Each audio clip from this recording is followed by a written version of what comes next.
الرجیم بسم اللہ الرحمن الرحیم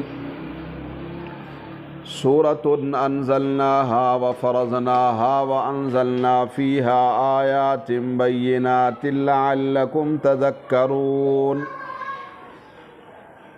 اللہ کے نام سے شروع کرتا ہوں جو بڑا مہربان نہایت رحم والا ہے۔ یہ ایک سورت ہے جسے ہم نے نازل کیا ہے اور اس کے احکام ہم ہی نے فرض کیے ہیں اور ہم ہی نے اس میں صاف صاف آیتیں نازل کی ہیں تاکہ تم سمجھو، تاکہ تم نصیحت حاصل کرو۔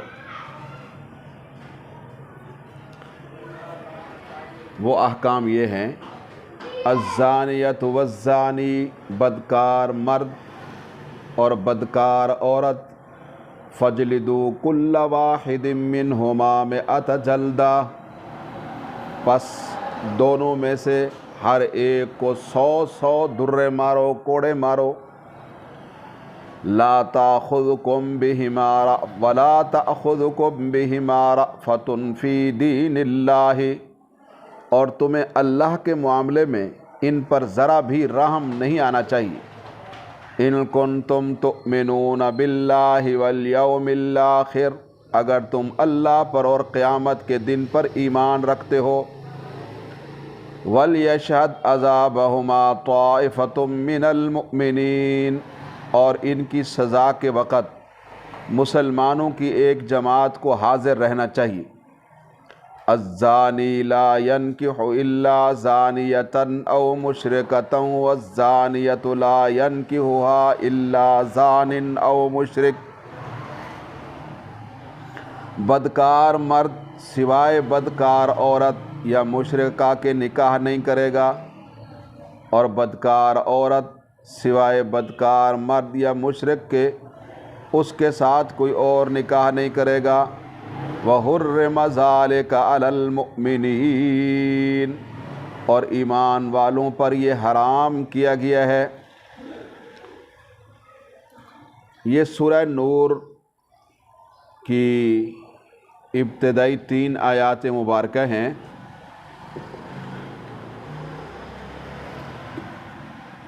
اجمالی طور پر اس سورت کا جو موضوع ہے وہ بد اخلاقی کے انسداد کے حوالے سے قانون کا بیان، بد اخلاقی کے حوالے سے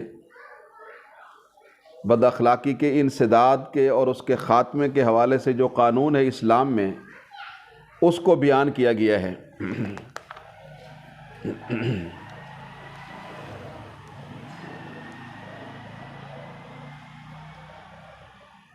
لیکن اس صورت کے نزول کے جو حالات تھے وہ پہلے ذرا سماعت فرما لیں آپ۔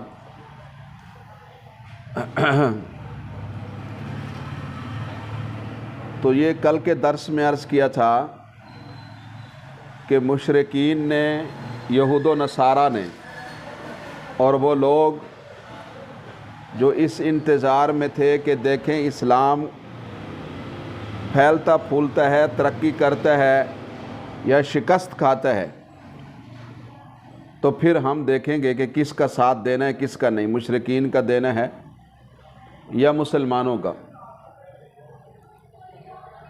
تو یہ سب لوگ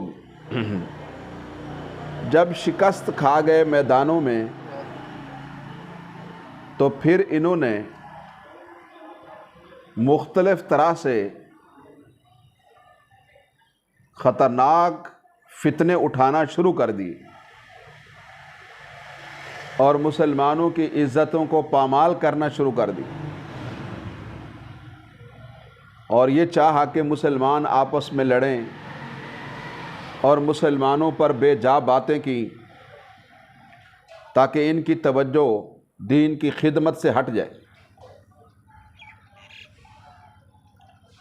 تو انہیں فتنوں میں سے